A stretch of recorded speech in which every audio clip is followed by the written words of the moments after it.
Welcome back to the Unranked Podcast. You have Elijah alongside Grant. We're gonna keep it local, keep it with the Detroit Lions this week. Go heavy on just kind of how we see their season wrapping up. What we kind of see into their future as far as Dan Campbell, the draft, and just kind of the state of Lion football in general. So I'm gonna throw it over to you. Just want to see what you want to say. I think we got 3 weeks here left of the season. Sitting at 2-11-1. Yeah. So yeah. No. First and foremost, great win. That was a good win. Great win on Sunday. Hey man, anytime you can knock off what they like the 1 or the 2 seed in the NFC right now. That's all right. Yeah. Yeah. They dominated. They pretty much had just like pretty much third stringers, practice players. Their team is like depleted right now, which is like crazy that they even were able to like do what they did. They muster it up. They scored like 30 points. They scored less points when they had like Swift and Hawkins. I don't know what kind of happened there on Cardinal side. Obviously want to give more credit to Detroit than Arizona. I just feel like Detroit just kind of dominated from the jump, but I just feel like this got to be the last win of the year. I know it sounds crazy. Obviously, you want to build momentum going into the next season. Part of me is joking when I say this, but part of me is just like, I want to make sure we just really are able to lock down one of these 2 pass rushers and preferably Hutchinson. I just feel like anytime, they had been out of playoff contention for like 2-3 weeks now. There's not the coaches like on the hot seat or anything. I don't know. Obviously, when it comes down to the end of it, or when it comes down to it, it's a competitive game, guys. They're not practicing to just go out there and not win. I get all that. So part of me is saying, like, I say the fan part of me is just kind of saying that I think that they should. I would just like to kind of see them try to find a way to get that number 1 draft pick back just for future purposes when we have a better team in the future, not as many injuries, pretty bad injury riddled year. And yeah, I guess that's kind of my thoughts on this past Sunday. Yeah, no, I agree. I really agree. I don't see any real benefit in winning. Winning and continuing to win. If I guess you could say the momentum, but I don't think there's much difference in momentum in 2-15 and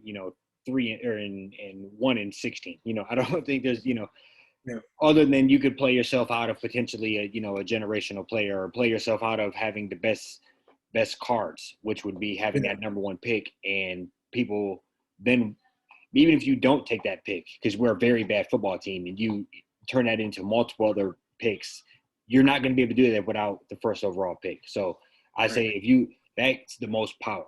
Just like the Pistons got the number 1 overall pick, you hold the most power and cards at that moment in time. So that's kind of how I look at it. I think I think we've proven that we can play. We play hard and fought hard. They've done that all year, even in losses. Yeah, have tough losses. So I think I think that's kind of what you can hang your hat on, and kind of like you said, shore up that first overall pick. And I think playing the Packers, that helps. They're probably. I can't imagine they would be shutting players down then, but they're probably going to want that dub then. So that's a loss. And just kind of going from there, I'm pretty sure Jared Goff, I'm 90% sure already got COVID or something. So he might not even be available. Yeah, he might not be available. So that's going to help our cause as well. So, I just think things like that, maybe, and it does suck, because we are both competitive people. But I think at the end of the day, it is a business decision as well, and you have to be strategic in what you're doing.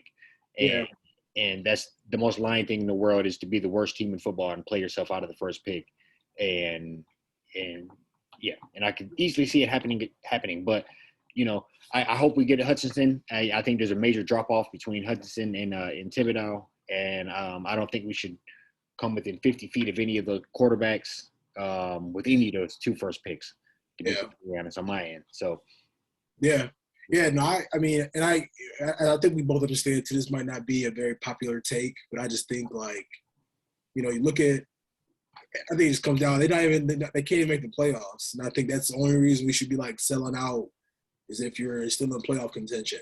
But like, other than that, I mean, it sounds kind of crazy that I'm like asking them to lose in a sense, but that's just really what the reality is of it is. I mean, you look at that defense, and I mean, they've been playing pretty well coming along, the last few weeks, and the only thing I think they could, work on, obviously, got a lot of injuries. We understand that, but like their pass rush is still, I think that's something they going to end up having to address in the draft. And you got, two guys potentially that you can look at, to fill that need or fill that void. And, and you also have other teams too. I mean, they're, I think Lions kind of in a situation where it's like they started off so bad, it took them so long to get their first win that they kind of were deemed the ones to get that number one overall pick.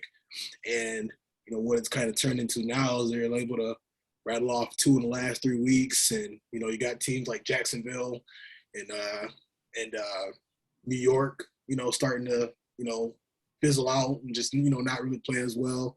The Jets, both New York teams. The Jets, did you see that they both have like two first-round picks potentially, like in the top 10 or top 15? I did not know that, actually. Yeah. That's just a little side thing that I just noticed the other day. But, yeah, all in all, I think they got to just shut it down. Definitely what we saw. It's like, let's build, I think we got enough momentum just kind of build on what we are going to, be able to look forward to next year with a full and healthy team, hopefully as well, too. So I think we both, we're both wearing Michigan gear right now. So I think, and we both probably think Hudson is deserving of the first pick. I do think he's going to be a pretty good pro as well. That's not just bias towards being Michigan fan. I think he's going to be a pretty solid pro. But right. Other than him, I think we both agree that we would want him on the Lions next year. Other than that, with that second first-round pick, which, that's going to fall somewhere probably in, mid-20s. And that's the Ram pick for getting rid of Stafford. What would you, obviously you have to name a player necessarily, but position, what side of the ball, what are you kind of thinking for that one? I think, and this might sound probably, me, this might sound a little bit out of the ordinary, but I think they should definitely try to target like a receiver or maybe like another offensive weapon. Don't necessarily need a running back, got that pretty much figured out, but I think, it's tough. I think they should look at a receiver. The only reason why I say that is because if there's somebody that is in that, like, in that spot that just makes sense, I think they should definitely target one. If not, then a little bit earlier than usual in this draft overall. But I would say, I think first they should go receiver. If not, maybe somebody else on the defense. I don't think it ever hurts to be good at defense either. So I guess that's kind of like my take on it. What do you think? No, I definitely wouldn't have guessed that you said receiver. I think, I think that is a need, but I also think you can more than likely find a very serviceable receiver, if you do your homework in that second round, especially if I would imagine we have the first pick, the Rams pick, and then we would go our pick again, top of the second round. So we're going to have 2 picks very close together. That's a good point. Yeah, we're going to have somewhere like around like the 25 and then again at like, 33 or something. So that's going to be interesting to see how that plays out, because then you can kind of be targeting 2 players from there, or put them to package them together and move up and go get somebody that you're really eyeballing somewhere in the teens. Yeah. But I would say I think stay away from the quarterbacks again. I think 100% stay away from quarterbacks. I wouldn't be mad at a playmaker. I also kind of think we should shore up that side of the defense again. I'm thinking D-back, cornerback, somewhere, and maybe some guy that could also be a playmaker, as far as a return guy for us, something like that. It just kind of maximize our money with that pick.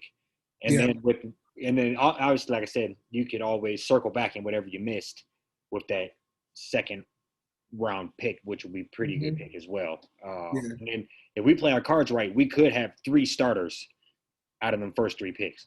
Yeah, that's true. I think too, just to kind of I guess to give my reason why I say receiver a little bit more weight to that. Why I said that is I feel like obviously the defense needs some more work here and there. They had quite a few injuries. And they had a lot of players that I think will be able to contribute in a pretty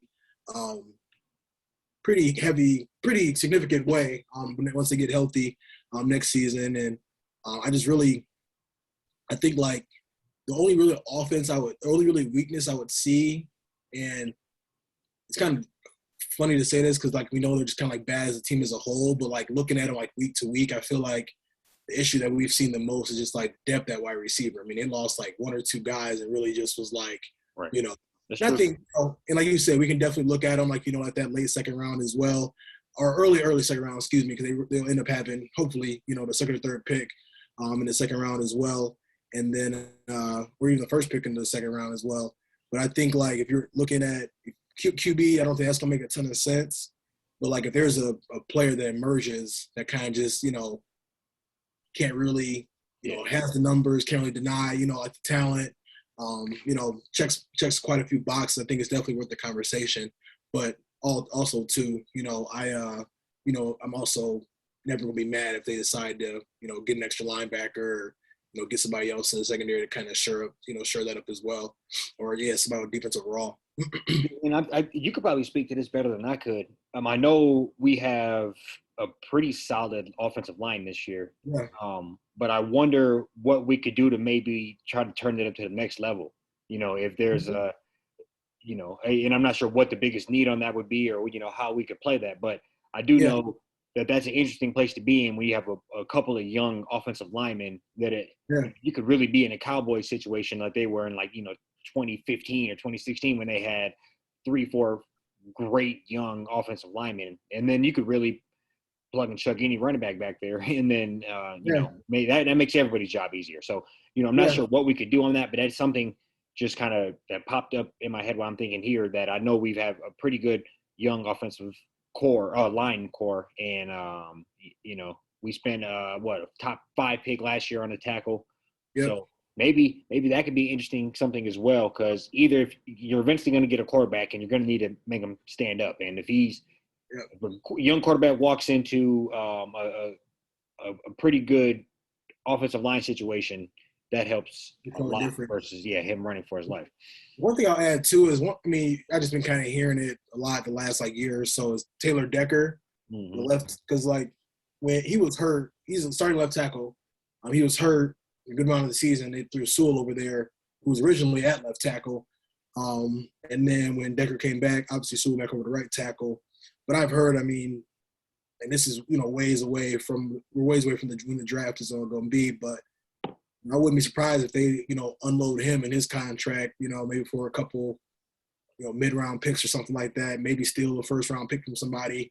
It's kind of hard telling, unless you really, really know the statistics of how well he's doing. I feel like as a whole though, they've been, the Lions been doing pretty good. I think he's been doing, somewhat well since he's come back from injury. So that might be something to, look at where maybe they do that. And I know they got they're pretty deep at O-line too. I think they have, at least 7 deep. So, something they could, look at, maybe getting a younger guy they can kind of get for less money than they're paying Decker now. Mm-hmm. That's something that they can also look into. So, well, like you said, it's good though. I think, the all football games are won at the line of scrimmage, and I feel like the D-line, they need some work, and they should be able to address that with that second overall pick, hopefully, that they're going to get. And then, the O-line is already solid. So I think it's, if they're really able to kind of build both those sides, of the team, they'll definitely be in good shape overall. Yeah, no, I completely agree. I think we're a few pieces away from being, a fairly formidable team. I don't know if I personally don't think we have the right coach. I know that Jared Goff has proven that if you put a solid team around him, that he could be a good enough game manager to get you to the playoffs. So I think that he's probably not the option long-term either, but I think either way, you're going to need to shore up that D-line and O-line. And that's just, I think we've brought that up probably 30 times on here, but I think that's just the truth. So you can't, hopefully we'll speak it to existence. But It's and I think you took a top 5 tackle last year. Hopefully you go get Hutchinson this year. And then that's 2 young anchors. And if you could circle around and do that again this year or the following, then you really have a couple of real solid young pieces to build around. That's kind of my thing. And I think ultimately, I think you said it's right before the camera started rolling that there's an odd love affair with Dan Campbell. And I think I don't understand it either. I think, it's kind of, I'm stealing this from my brother, but he kind of called him like the WWE head coach. I think it's just like entertainment value. And so I kind of, I think ultimately I'm looking forward to him leaving sooner rather than later, but that's just me. Yeah, I don't know, man. It's just interesting. I know we both just kind of like had a lot of opinions around this because, I mean, you look at the record that like Jim Caldwell had in the 4 years he was there, and like they ultimately said like that wasn't good enough, But I've never seen a fan base so optimistic over like a 2-11-1 whatever record is team. Yep. And I don't know. I understand that it's like his first year, and I'm trying to like have patience around that, but I just really understand. Like, I don't know. I'm torn between like trying to give the staff some time and try to give him some more time, but I just never was really with all the rah that he kind of like started off with. Me, I get it. It's cool. He played for the Lions back in the day and stuff, and he kind of treats Detroit like home and stuff like that. That's all that stuff is cool, but I don't know if he's gonna be the answer long term. I think we had the answer. I agree. I think we had the solution, for sure. A few years back before, we just kind of fell into that trap of taking somebody from Belichick's coaching tree, and we didn't see enough of his other coaches fail miserably before we thought we needed to take our chances at it. But I guess we'll see with Dan Campbell. I do like the staff. Anything he has a decent coaching staff. He's got some former head coaches on there. But when will this kind of fizzle out? When will it get old? You know what I mean? Like we're 2-11-1, and people are like, yeah, like I love like the biting kneecaps and drinking coffee, and it's like, when will that just like how bad does it need to get? It's already bad. How bad does it need to get for us like to be tired of that? You know what I'm saying? Yeah, I agree. And I guess just to bring up the Jim Caldwell situation, I think his worst season as a head coach was 7-9, and I would be willing to bet that Dan Campbell would never have a 7-9 season with the Lions, and I think that's a pretty safe bet that if that happens, that'd be a miracle. I don't think even with everything we said this, if we do everything right this offseason, I don't know if we muster 7 wins this coming year. Yeah. And so I it's kind of frustrating to see that. And it's frustrating to see that they have such a, like a love for him. I'm seeing, I believe it was the owner like running and jumping on him after they got their first victory. And it's like, this is still laughable. We were like midway through November or December when this happened. So it's kind of, it's real laughable. So, it's frustrating. And I wonder, like you said, when are people going to get frustrated? And I think his type of personality is easy to get over very quickly, especially if you're not winning.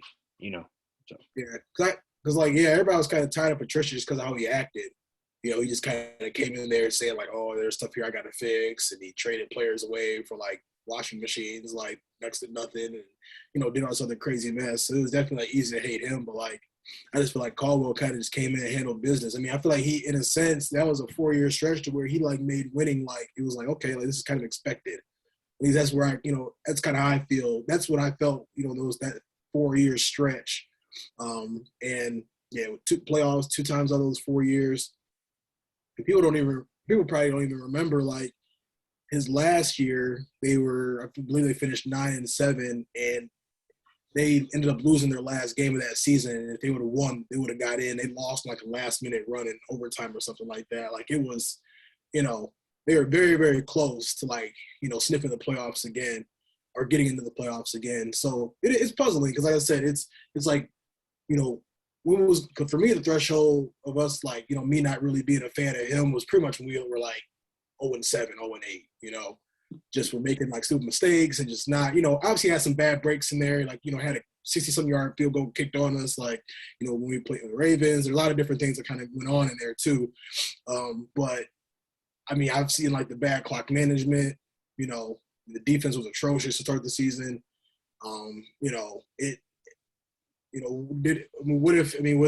didn't get these last 2 wins, would that have been like last straw or like, where we were kind of finally been over them? So it's kind of like, I'm just kind of puzzled by like the excitement over like a very, very bad season that, we got lucky, got a couple wins to make it not look as bad, but it definitely could have been like a 16-1 for sure.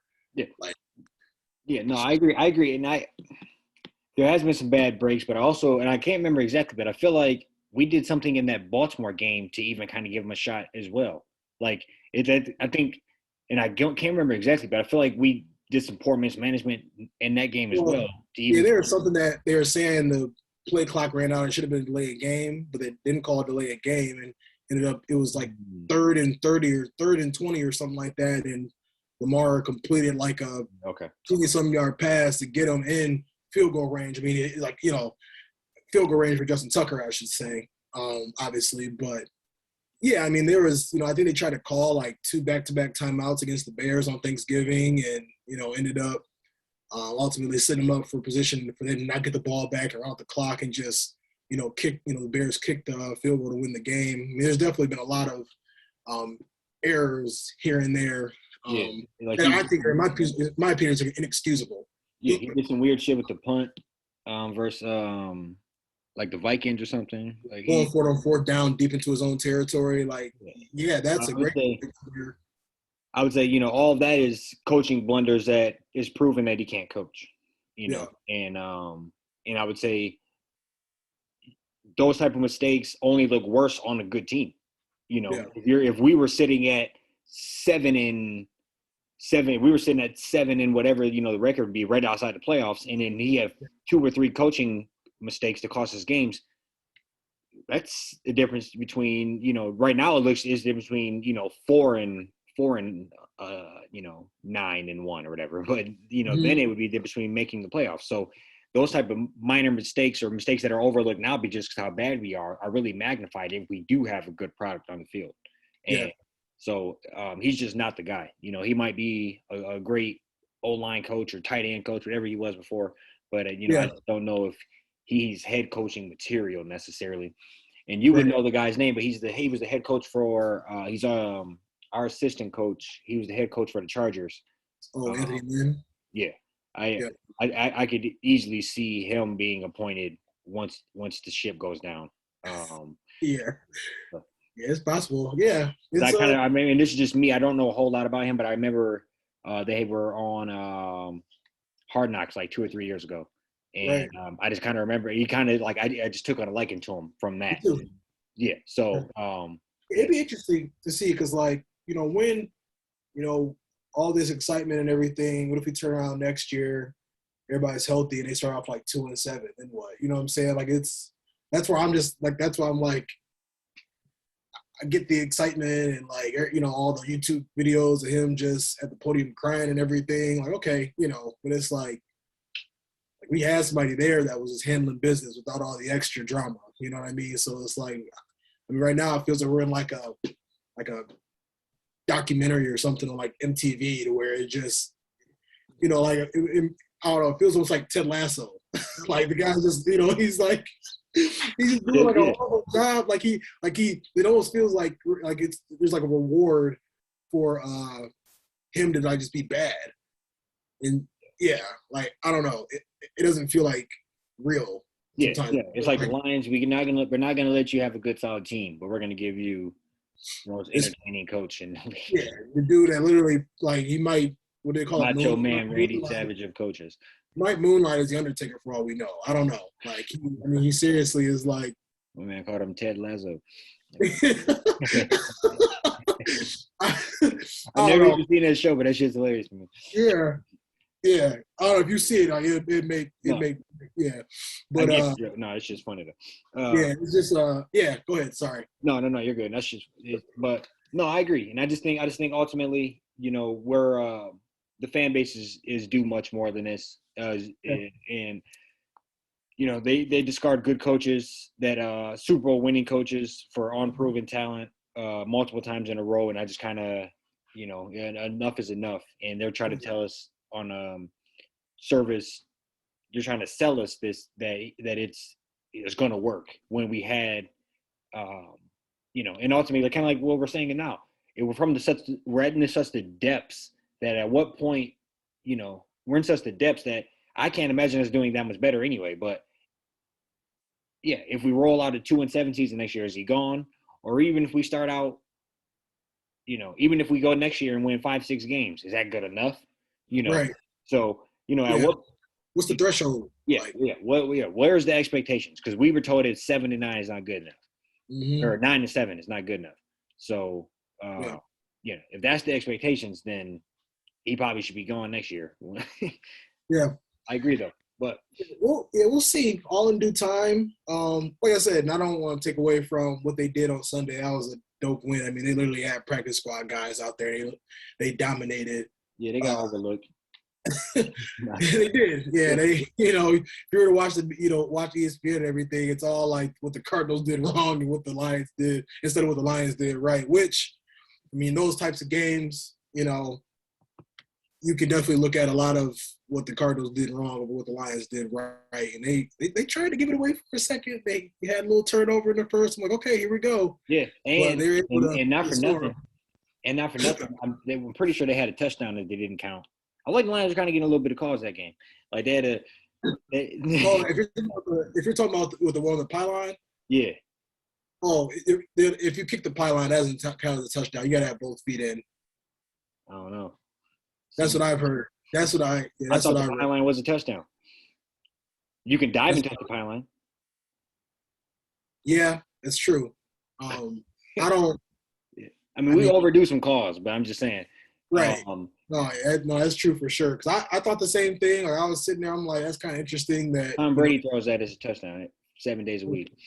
Yeah, but hey, we touchdown or no touchdown, whatever it should have been called, it wasn't in their favor. So that was kind of surprising that wasn't called a touchdown. But yeah, I mean, I think that's pretty much the Lions season in a nutshell. I just feel like the anger is just like it always starts to like fizzle out of the computers when we start to chat about this. Just because I don't know. I mean, we've seen the Lions be somewhat good. I feel like we've probably in our lifetime, I feel like we've been like able to win this most successful, like probably one of the most successful stretches. I know back in like the 90s and 80s, they won a couple of divisions here and there and stuff. But I think before like 07 or something like that, I couldn't see the last time the Lions were in the playoffs. They made it like 5 or 6 times in the last 15 years. So yeah, I think we made the playoffs in 2011, if that sounds right. Yep. I think that was the first time they made the playoffs since like Barry was there. Yep. That was because that was when they played the Saints. Yeah. Yep. Yeah. I feel like even when they do make it, they end up playing pretty hard. So we'll see. I mean, like I said, I know I'm like everybody else. I just want to see them back there. I just want to have it's been a while since any Detroit teams have been in the playoffs, so it'd be good to kind of see them be able to make it happen. Right now, who's in the playoffs first, Lions or the Pistons? I had to say. Oh no, that might be a tie. Next, like 5-7. Oh man, because I feel like in basketball you can kind of just sneak in there, especially if that play-in stick around. They might be able to mess around and sneak in there in a few years. Lions also, they're not in a horrible division, and they do be playing hard. I just think that I don't know. It's 16 games versus 82 games. It gets tough to make it happen. The odds are definitely not in the Lions' favor to make it first, but I probably had to go NBA, probably to go Pistons. I'm going to go Pistons in the playoffs under 3 years. Play in or playoffs? Playoffs. No, they'd probably be I'm gonna give them an 8th seed. 8th seed in under 3 years. They do stink. They're pretty bad. Yeah, I didn't see this coming, but it's okay. Oh, we get rid of. We'll trade Jeremy Grant, get a couple more picks, grab some cap space, more cap space, and try to just keep pushing along. Cade been averaging like 20-something a game the last like 8 or 9 games. Cade, and with Cade's pure progression, he should be able to drag you to the playoffs in 3 years. I think so. I mean, at this rate, he should be averaging at least like 25 and 8 and 8 in the next couple of years. So yeah, with Jared Goff's progression. No. Jared Goff not even here after next year. Yeah. Hope they find a way to get off that contract and get him, trade him or something like that. But we'll see. Yeah. Do you have anything else for the people? No, sir. That's all. All right. Well, happy holidays, Merry Christmas, everybody, and we'll be tuning back in. Next week we'll probably really just talk about Michigan and Georgia. That's probably going to be the majority of what that episode is going to, episode's going to consist of. So, till next time, folks. Yes, sir. Peace.